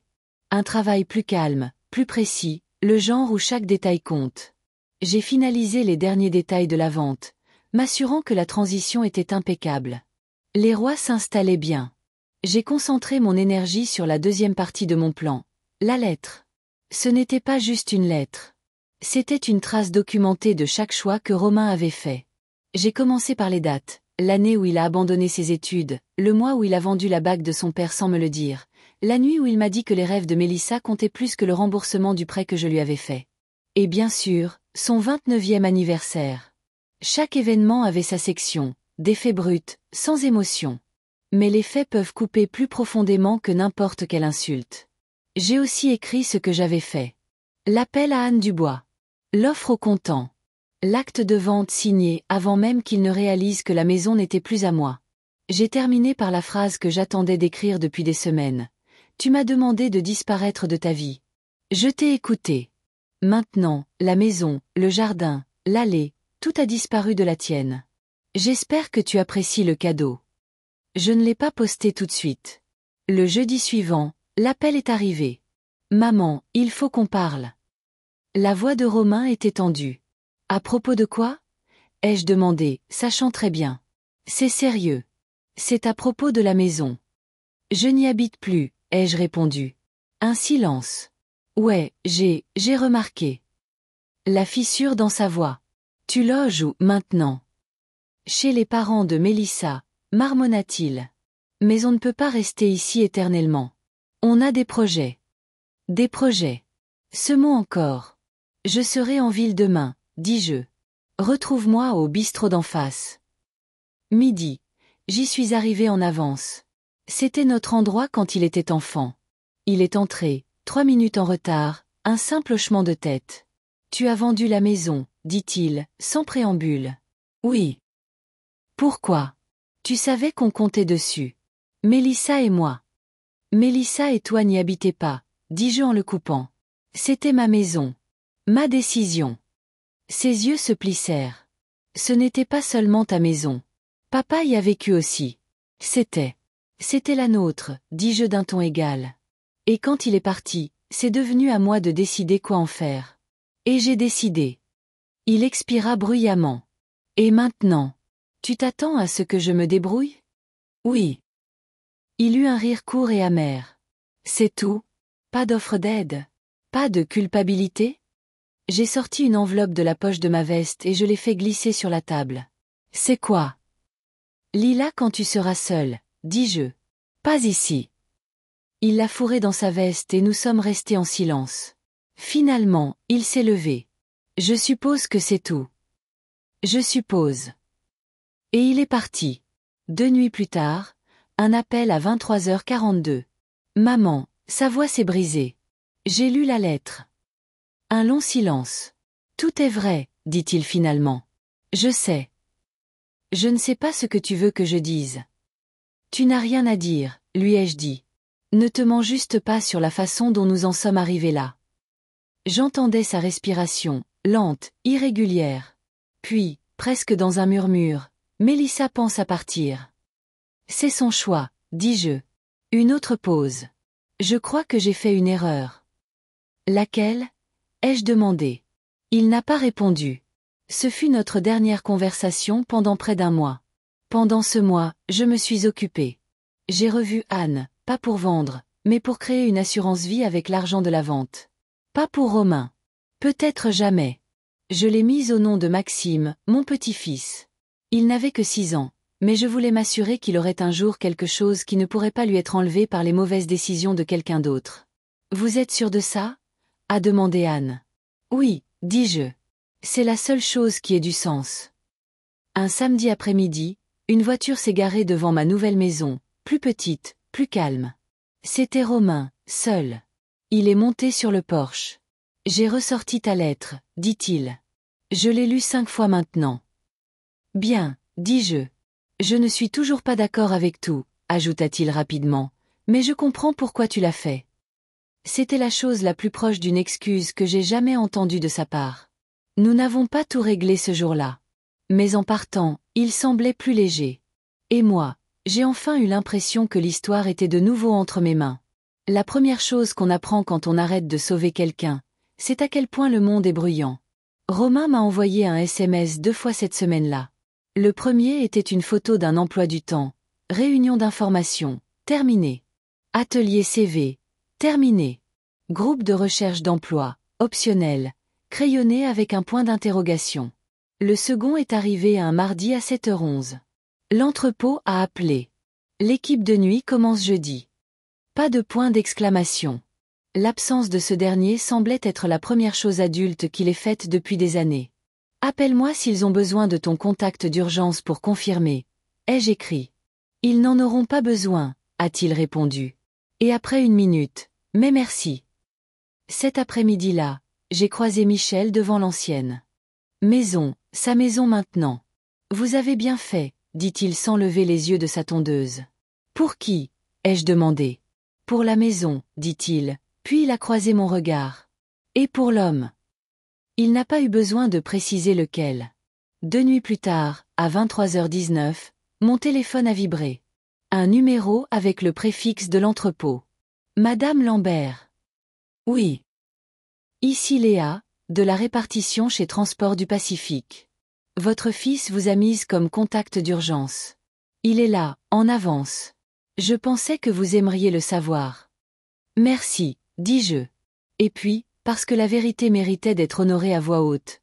Oui, j'aimerais le savoir. Une pause. On n'en a pas beaucoup qui arrivent en avance, dit-elle. J'ai pensé que ça valait la peine d'appeler une fois pour qu'un parent entende une bonne nouvelle. J'ai dormi jusqu'à 4h30 sans me réveiller. C'était comme avaler du soleil. Le vendredi, les callosités avaient recommencé à se former à la base des doigts de Romain. Il m'a envoyé une photo de sa paume. « Qu'est-ce que je fais pour ça ?» a-t-il écrit. « Gants en néoprène avec paume en cuir », ai-je répondu. « Chez Brico Dépôt. Achète en 2 paires. Alternés. Merci. Mange des protéines avant de commencer, ai-je ajouté. Pas de sucre. Des noix, des œufs. Et de l'eau. 3 points ont pulsé. Se sont arrêtés. Ont recommencé. D'accord. Le samedi matin, sur le chemin du retour du marché, mon téléphone a vibré. Elle est partie, disait le SMS. Pas de nom, pas de pronom. Ce n'était pas nécessaire. Mélissa a déménagé. 1 minute plus tard, elle dit qu'elle a besoin de stabilité. Dit que je ne peux pas la lui donner. Je me suis arrêtée sous un jacaranda. Je suis désolée, ai-je écrit. 2 mots. Rien d'autre. Le dimanche est arrivé avec le carillon de Saint-Michel. Romain a envoyé un SMS à 15h02. Tribunal mercredi. Une formalité. Le juge comptera probablement le temps purgé et me donnera du sursis. Peux-tu être là? Oui, ai-je écrit. Puis, après une seconde, je m'assiérai au fond. D'accord. Le tribunal sentait le désinfectant. Quand ils ont appelé Romain Lambert, il s'est avancé sans jouer l'indignation. Violation de domicile, refus d'obtempérer. Monsieur Lambert, temps purgé. 12 mois de sursis avec mise à l'épreuve, amende. Suivre un stage de gestion de conflit. Avez-vous compris? Oui, votre honneur, dit-il, la voix claire. Il s'est tourné, m'a vu. C'était assez. Dehors, il m'a rejointe. Merci d'être venu. Tu as demandé, dis-je. Cette nuit-là, j'ai vérifié mon application bancaire et j'ai transféré une autre tranche de l'argent de la vente dans le compte pour Maxime. Quand la confirmation a sonné, j'ai imaginé Maxime à 8, 12, 20 ans, et je me suis demandé s'il saurait un jour que l'argent qu'il attendait avait commencé comme un toit que son père croyait permanent, et n'était devenu de l'amour que lorsqu'il était devenu délibéré. Le jeudi, l'entrepôt l'a mis au planning 5 nuits d'affilée. Il a texté à 2h18. Plus dur que je pensais. Pas impossible. 2 minutes plus tard, Y a un gars ici qui s'appelle Denis, 57 ans. Il dit qu'il a commencé tard. Que tard vaut mieux que jamais. Écoute Denis, ai-je écrit. Le lendemain, à midi, je l'ai emmené au bureau du logement de transition près de la rivière. On a une liste d'attente, lui a dit la réceptionniste. Mais une preuve d'emploi vous fait passer devant un gars avec une histoire. J'ai les deux, dit-il en faisant glisser le papier. Elle a tamponné son dossier. 1 semaine, dit-elle. Peut-être moins. De retour sur le trottoir, il a dit sans me regarder. Mélissa m'a traité d'égoïste. Elle a dit que je suis exactement comme toi. J'ai laissé la phrase en suspens. Qu'en penses-tu? Ai-je demandé. Il a donné un coup de pied dans une tache sur le béton. Je pense que j'étais égoïste de manière que je faisais passer pour de la générosité, dit-il. Et je pense que tu m'as donné des meubles et que tu as appelé ça de l'amour. Les deux peuvent être vrais. Il a hoché la tête. J'essaie de n'être ni l'un ni l'autre maintenant. 2 jours plus tard, l'appel que j'attendais est arrivé. Madame Lambert, nous avons un lit pour Romain. Il a envoyé une photo 1 heure après son arrivée. Un lit étroit, une couverture grise, un casier. C'est pas mal, a-t-il écrit. Ça sent l'eau de Javel. C'est mieux que la plupart des odeurs, ai-je répondu. C'est un pas, pas une destination. Je sais. Je peux t'appeler avant de partir ce soir? Pas pour un service, juste pour dire quelque chose. Oui, ai-je écrit. Quand il l'a fait, sa voix était calme. Y a une astuce pour faire un café qui n'a pas le goût d'un défi.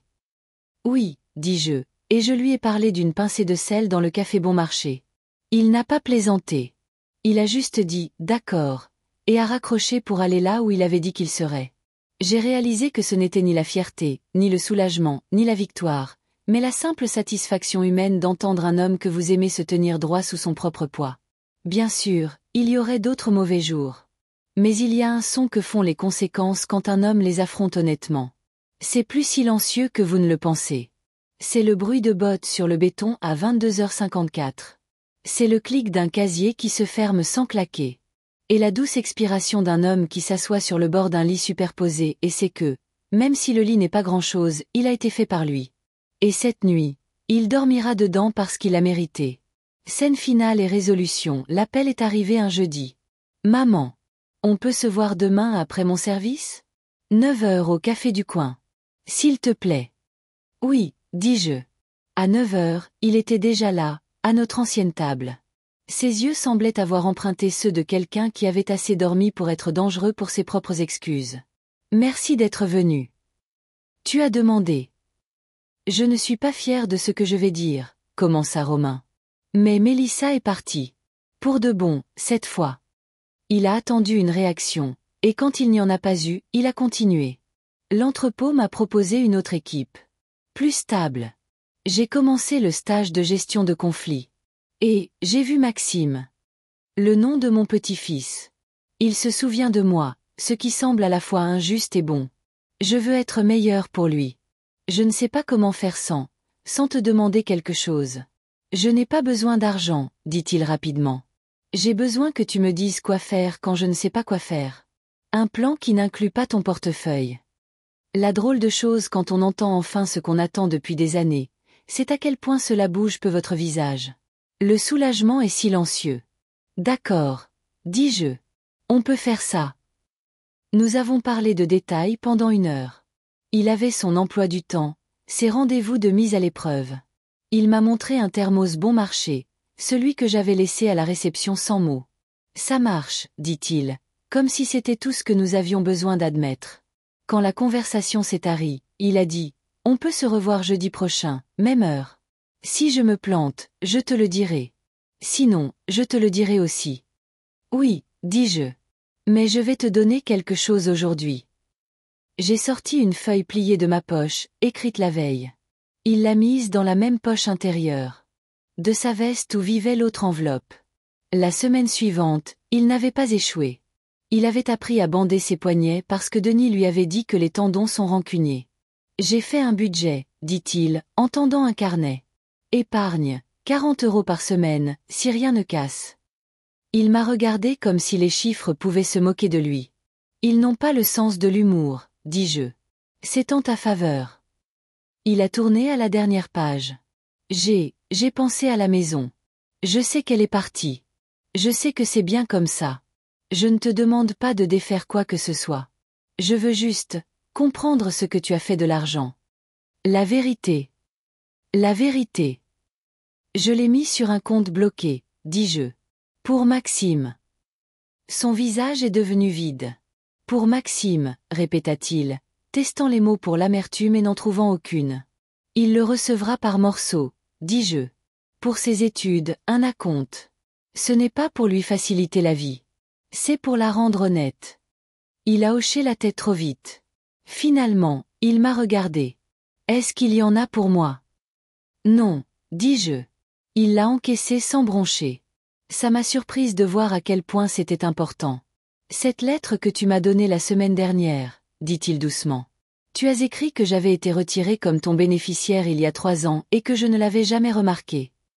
Oui. J'étais saoul cette année-là, dit-il. De tout. Je ne le suis plus maintenant. Je vois, dis-je. Il a tapoté l'enveloppe dans sa poche. Dans ta lettre, tu as dit qu'il restait une chose à décider. C'est quoi? La montre, dis-je, et j'ai vu sa gorge se nouer. Celle de mon père.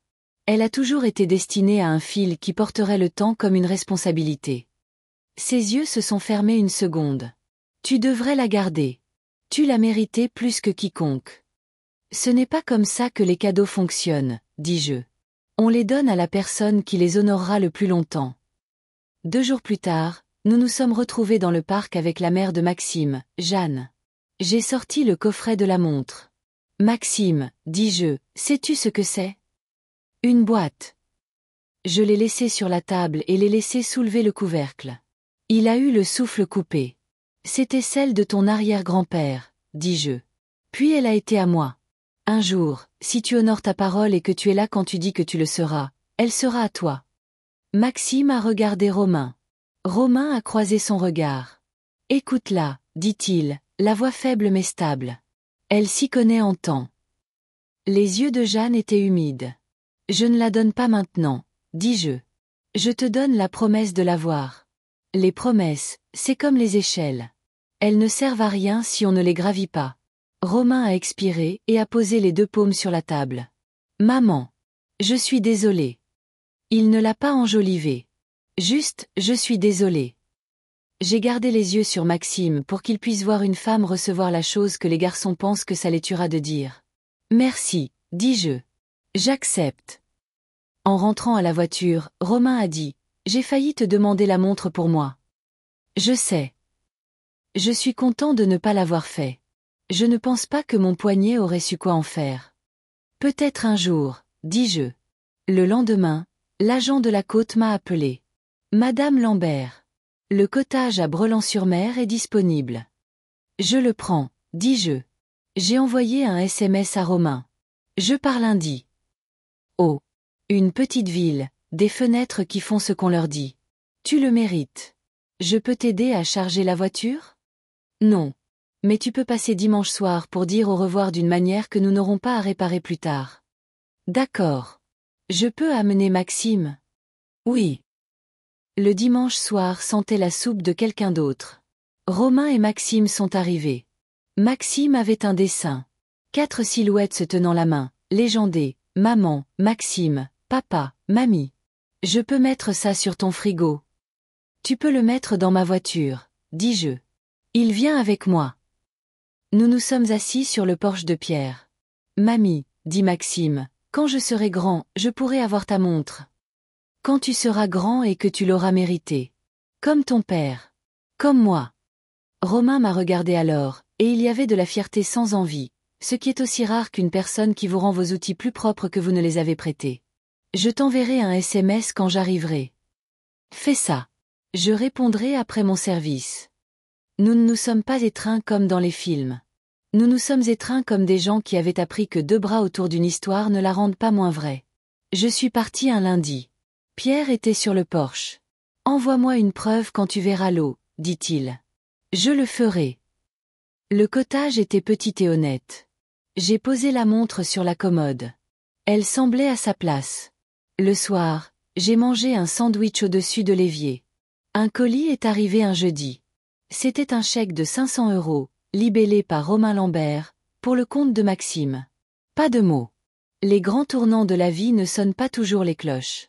Parfois, ils sont un chiffre avec un signe euro qui dit la vérité plus proprement que la poésie. Le vendredi, j'ai reçu une lettre recommandée du tribunal. Confirmation du sursis, stage terminé en avance, amende payée. Et une autre page, une déclaration notariée. Moi, Romain Lambert, renonce par la présente à toute réclamation ou attente d'héritage ou de statut de bénéficiaire de la succession d'Hélène Lambert. Cette renonciation est volontaire et permanente. Un soir, mon téléphone a sonné. Maman. Je peux te dire quelque chose sans que tu le répares? Tu peux. Il y a un gars au foyer qui met sa télé trop fort. Je voulais lui hurler dessus. Ce soir, je lui ai apporté des écouteurs et j'ai dit, tenez, ça m'aide en pause. Il m'a dit merci. Puis il a pleuré. Bien, dis-je. C'est comme ça que les voisinages commencent. Une pause. J'ai aussi appelé Jeanne. J'ai demandé si je pouvais mettre 50 € par semaine sur un compte pour Maxime sans qu'elle le lui dise. Elle a dit oui. C'est une bonne réponse, dis-je. Recommence demain. Une semaine plus tard, une autre enveloppe de la banque. Confirmation de dépôt pour le compte. 200 €. La ligne mémo, de la part de papa. Seulement cette fois, ce n'était pas mon mari qui l'écrivait. Romain s'était intitulé honnêtement. J'ai marché jusqu'au banc près de la jetée. La montre était enfermée à 3 rues de là, exactement où elle devait être. La vengeance était le mauvais mot depuis le début. Les limites n'étaient pas une question de représailles. Elles étaient la permission d'être la femme que j'aurais dû être plus tôt, et de laisser mon fils découvrir s'il voulait être un homme, lui aussi. Mon téléphone a vibré. Une photo. Maxime tenant un morceau de papier avec de grosses lettres. Je serai elle à accent grave. En dessous, un dessin d'une montre. Légende de Jeanne. Il a insisté pour que tu vois sa promesse. C'est parfait, ai-je répondu. Dis-lui que les promesses se lisent bien, même quand les lettres se touchent. Un jour, pas demain, mais un jour, je les retrouverai tous les deux dans ce petit cottage. Maxime sera plus grand. Les mains de Romain auront appris les bonnes manières. Nous nous tiendrons devant le coffre-fort, et je laisserai le banquier me tendre la montre de mon père pour que je puisse la tendre à un garçon qui est devenu un homme pendant que nous étions occupés à choisir d'être des adultes nous-mêmes. Il la mettra. La trotteuse tiendra ses promesses. Nous l'écouterons ensemble pendant 1 minute, car il y a des sons sacrés, même pour les gens qui ne vont pas à l'église. Ce n'est pas un fantasme. C'est un emploi du temps avec un long horizon. Les gens comme moi font plus confiance aux emplois du temps qu'aux souhaits. Pour l'instant, je vous laisse là où je suis, debout au seuil de la porte que j'ai fermée pour la dernière fois, et de celle que j'ai ouverte sans le savoir. La vengeance que vous êtes venu chercher a eu lieu il y a des mois sur une pelouse sous des lumières rouges et bleues. La justice dont j'avais besoin est arrivée plus tard, sans lumière, dans une enveloppe et un dépôt, et le genre de silence que seul un homme changé peut garder. Quand une personne le pense vraiment, le temps lui rend son nom. La montre sur la commode se fiche de comment j'appelle ça. Elle avale une autre seconde. Elle en offre une autre. Je la prends. J'ai l'intention de bien l'utiliser. Merci de m'avoir accompagné dans ce voyage. Si vous avez aimé cette histoire, n'hésitez pas à aimer cette vidéo, à vous abonner à la chaîne et à partager vos impressions dans les commentaires. Pour écouter l'histoire suivante, cliquez sur la playlist qui s'affiche maintenant à l'écran.